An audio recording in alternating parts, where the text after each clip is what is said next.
വേദപുസ്തകത്തിൽ ഒരു യബ്ബേസ് എന്നൊരു മനുഷ്യനെ നമ്മൾ കാണുന്നുണ്ട്. യബ്ബേസിന്റെ അമ്മ എപ്പോഴും യബ്ബേസിനെ വ്യസനപുത്രൻ എന്ന് വിളിക്കുമായിരുന്നു. ഈ മകൻ തൻ്റെ അമ്മയുടെ ഉദരത്തിൽ അവൻ ജനിച്ചത് മുതൽ ഈ മകൻ ഈ അമ്മയ്ക്ക് വ്യസനം മാത്രമേ കൊടുത്തിട്ടുള്ളൂ.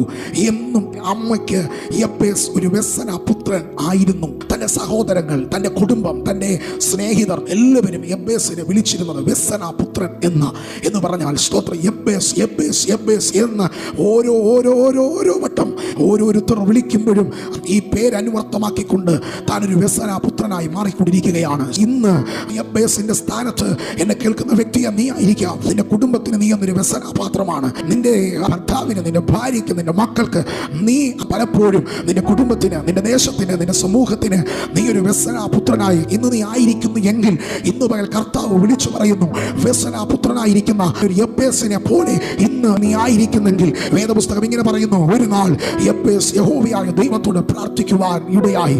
നിന്റെ കൈ എനിക്ക് അനുകൂലമായി ഇരിക്കണം, എന്റെ അതിരുകളെ വിസ്താരമാക്കണം, എനിക്ക് വരുന്ന അനർത്ഥങ്ങളൊന്നും എനിക്ക് വ്യസന കാരണമാകാതെ വണ്ണം നീ അതിനെ തീർക്കണം. അവൻ യബ്ബേസിന്റെ ഈ പ്രാർത്ഥന ദൈവം കേട്ടു എന്ന് പറഞ്ഞാൽ എന്താണ് യബ്ബേസ് പ്രാർത്ഥിച്ചത്? ഒന്ന്, നിന്റെ കൈ എന്നോട് കൂടെ ഇരിക്കണം. രണ്ട്, അനർത്ഥം വ്യസന കാരണമായി തീരാതെ വണ്ണം ദൈവം യബ്ബേസിനെ കാക്കുവാൻ തുടങ്ങി. യബ്ബേസിന്റെ അതിരുകളെ ദൈവം വിസ്താരമാക്കി. ദൈവം യബ്ബേസിനോട് കൂടെ ഇരുന്നു. ഈ പ്രാർത്ഥനകൾ ദൈവം യബ്ബേസിൽ നിന്ന് കേട്ട് കഴിഞ്ഞ് തന്റെ പ്രാർത്ഥനയ്ക്ക് ദൈവം മറുപടി അയച്ചു കഴിഞ്ഞപ്പോൾ വിശുദ്ധ വേദ പുസ്തകം ഇങ്ങനെ എഴുതിയിരിക്കുന്നു, ദൈവം ആമേൻ ഹല്ലേലൂയ തന്റെ സഹോദരങ്ങളെക്കാൾ ദൈവം യബ്ബേസിനെ മാന്യനാക്കുവാനിടയായി.